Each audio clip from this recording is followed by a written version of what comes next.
A few years ago, when the most recent installment of the Star Wars franchise was released, a colleague of mine announced her intention to preach an entire Advent sermon series using the titles of the original Star Wars movies.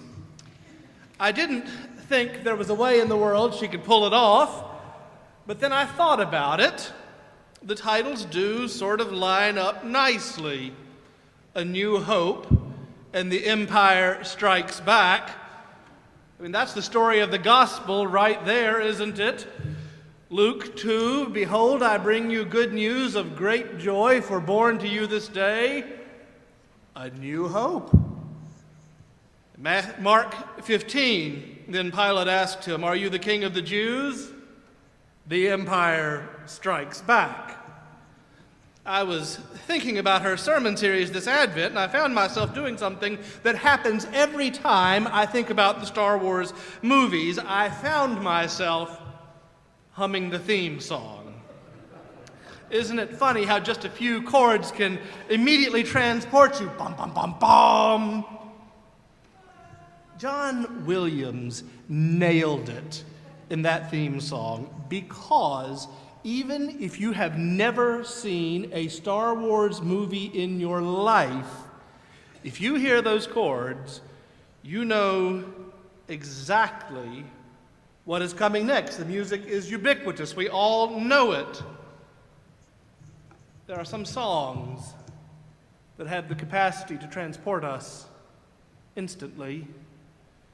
Some chords strike something within us that calls forth a response that is almost unbidden.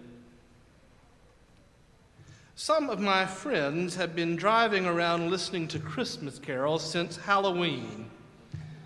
A few others have told me in absolutely no uncertain terms exactly what they think of singing Advent carols and waiting until Christmas to actually sing Christmas carols. They are absolutely mystified when I explain to them that in the liturgical year, Christmas begins on Christmas Day and goes until Epiphany. That is when we sing the Christmas carols. They look at me like I am slightly unhinged when I explain this to them, and I suppose living one's life in liturgical time is a great way to wind up just a little out of step with the rest of the world.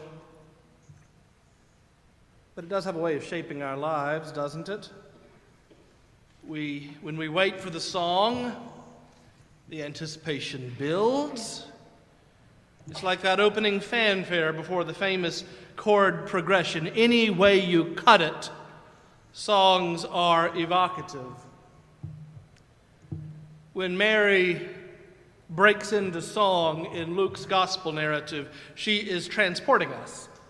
She is transporting us all the way back to Hannah, all the way back in the books of 1st and 2nd Samuel. Hannah, who broke into song praising God for changing her reality. Hannah, who prayed night and day at the temple that her barrenness would be relieved, that she would have a child. Hannah, when that promised child was announced, broke into song, as one does when something of great joy has come into one's life. Songs carry a whole weight of meaning within them. Songs carry a whole weight of meaning when a barren woman finds out that she is expecting a child. When Hannah breaks into song, it is a praise song to God for changing things. Her reality has been changed, and so she cannot help but sing. Old Testament scholar Walter Brueggemann reminds us also that the ancient Israelites, hearing Hannah's doxology to God, would have surely seen themselves in her song, that they too recognize that they have a new future which God is opening. And thus he concludes, Israel must sing along with Hannah. He writes, Israel is peculiarly a community of doxology. Its life consists in praise to God for what God has done and for what God characteristically continues to do. Thus, Hannah sings no new song. She appropriates a song already known in Israel. The Song of Hannah, thus, is likely to have been taken from Israel's repertoire of public hymns. In other words, Hannah is singing an old, familiar song. And when Mary lifts her words just about verbatim off of Hannah's lips, she's doing the same thing. She is singing an old, familiar song. Christmas is one of those moments when we crave familiarity, isn't it? Come on, admit it. We love it. We eat up the familiar this time of year. We want the same old recipes this time of year. Foods we wouldn't touch with a 10-foot pole the rest of the year are suddenly in great abundance around Christmas time. On a low-carb diet, why, yes, I will have a second helping of dressing. We want the same old tunes around Christmas time. The Chipmunks' Christmas album? Well, no, that's actually never good. But Silent Night, Six Ways to Sunday, it wouldn't be Christmas without it, would it? We want the same television programs. Of course we'll watch the Charlie Brown Christmas special again this year. I can't wait for Linus to say, "Lights, please." We want the ring of familiarity, from the songs to the scriptures to the recipes to almost everything in our lives. And here is Mary singing an old familiar song. It would be great if she just stuck to Hannah's words. But she doesn't. Mary doesn't stick to the script. There's a twist. You see, she disrupts the words. Unlike a clergy colleague who once cautioned me never to deviate from Luke 2 on Christmas Eve, Mary finds her own voice, and her words are an arrow shot straight into the heart of expectations. We could perk along listening to that old familiar song, but all of a sudden it changes with these words. He has brought down the powerful from their thrones and lifted up the lowly. He has filled the hungry with good things and sent the rich empty away. Fred Craddock says, here we have a characteristic of the final judgment of God in which there is a complete reversal of fortunes. The powerful and rich will exchange places with the powerless and poor, and this eschatological reversal has already begun. God's choice of Mary is evidence of that. Mary's song moves us into a new reality. However much we may crave the familiar and the comfortable, she takes our favorite old familiar song, and with all of the finesse of a blues pianist, she shifts it over into a minor key to disrupt the easy patterns of our listening. Like all good artists, she's using the medium to tell her story. And to be sure, in God's final redemption of humankind, the song will shift back over to the sweet chords of salvation that we loved in the overture, but not until the progression of the music carries us through a journey of redemption. Good artists do that. They make us feel, and in feeling, they show us ourselves, not just as we are, but as we can yet be. Good artists take the familiar and they disrupt it just enough to make us hear it differently. Disruption makes us see things differently. Let me tell you a story. I love the movie A Christmas Story. It is one of the goofier films ever to grace the screens, with the leg lamp and the Red Ryder BB gun and the Chinese dinner, the Christmas dinner at the Chinese restaurant. It's a great movie because you can just sort of jump into it at any point. You know exactly what's going on. It lifts you into the holiday spirit without demanding very much from you. It's not high art, although maybe it is if we think about it for a moment. because of its capacity to transport us. Many years ago, I was watching the movie A Christmas Story while staying overnight with a group of guests in the church that I was serving in Charlotte. It was our ministry to welcome guests experiencing homelessness to sleep in our fellowship hall during the coldest months of the year.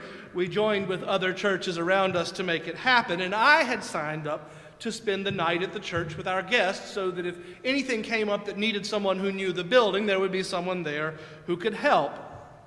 Now, in agreeing to stay overnight with our guests, I hadn't in any way identified myself as the minister of the church, and so I was surprised when a man approached me asking if I was, in fact, the minister. "Yes," I said, "I am." "Can we go outside and talk for a while?" he asked. We stepped out of the youth center. It was a cold night. I had on just a light sweater, and I crossed my arms underneath and put my hands underneath them in order to stay warm, hoping that this would be a quick conversation. Our guest lit a cigarette and sat down on a bench in the cold outside.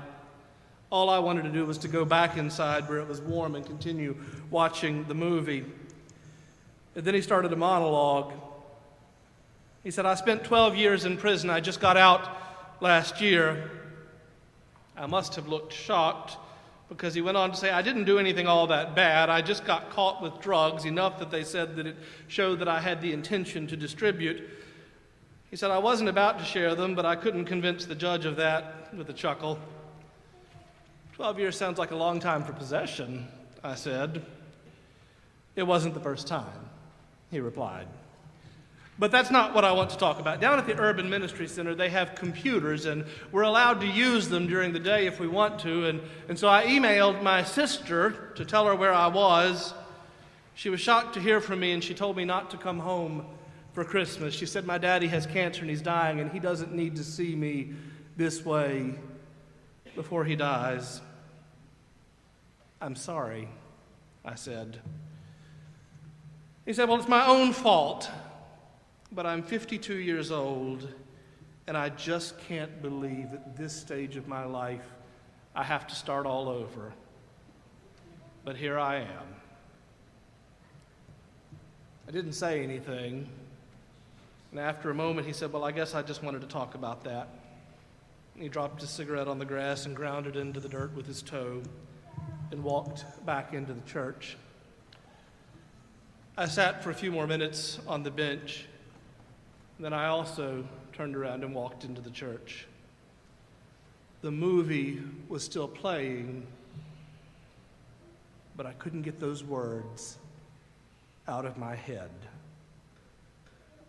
The song had been disrupted. That's what a good artist does. They disrupt things so we hear them a different way. Jesus himself is a disruption.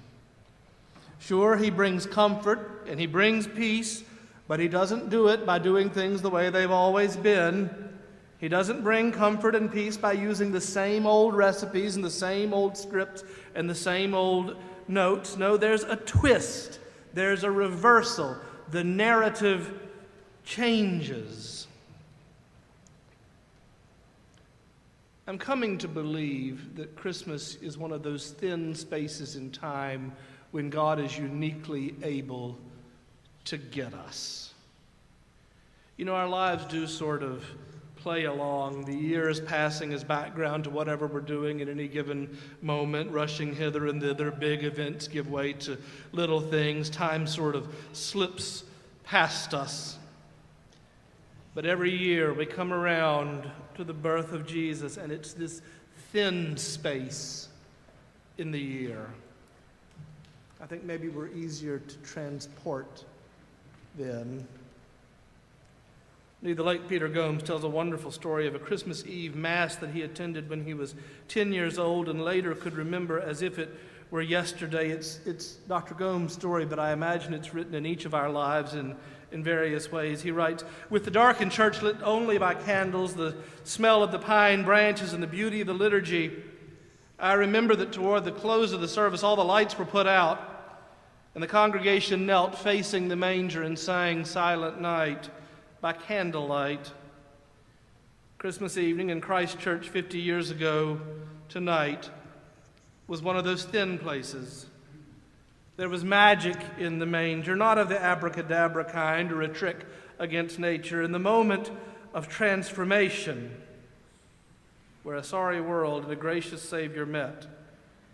And the difference was made not in the world, but in the heart. An old familiar song plays in the background. The tune is nostalgic, the melody is haunting, but then the finger slips just slightly over to the black keys, and the chord turns, and we hear it differently. And the change is made, perhaps not in the world, but in our hearts. Have you seen the one where Linus drops his blanket? I never noticed it before, but someone sent it to me a while back. I think it's on Facebook or YouTube or somewhere there. It's Linus, you know, who always has his security blanket, carrying it around with him. He stands up to read the Christmas story, and at exactly the moment when he quotes the angels who say, "Fear not," he drops his security blanket. The good artist disrupts the narrative so that we see what is really important, so that we are transported to that thin place where God uniquely reaches us. The good artist disrupts the narrative we expect and leaves us with a narrative of grace.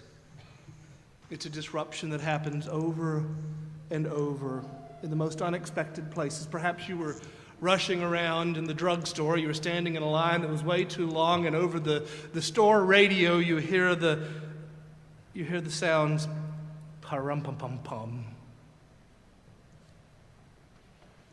And just for a second you realize that maybe there's good news to be had. And God breaks through. Or maybe really all you wanted to do was get back in and see the movie, but it wasn't time to watch the movie. It was time to talk. The story of God with us, Emmanuel, is a long, long story. It's our story. It's the story of salvation and redemption. And God just keeps telling it over and over again. Over and over, twisting and turning, rising and falling, black keys and white keys, riffing and vamping until that moment when we finally hear it, when it finally breaks in, disrupting our lives with grace, and the change is made perhaps not in the world, but in our hearts. It's an old, familiar song, all the way back to Mary, all the way back to Hannah, all the way back to creation.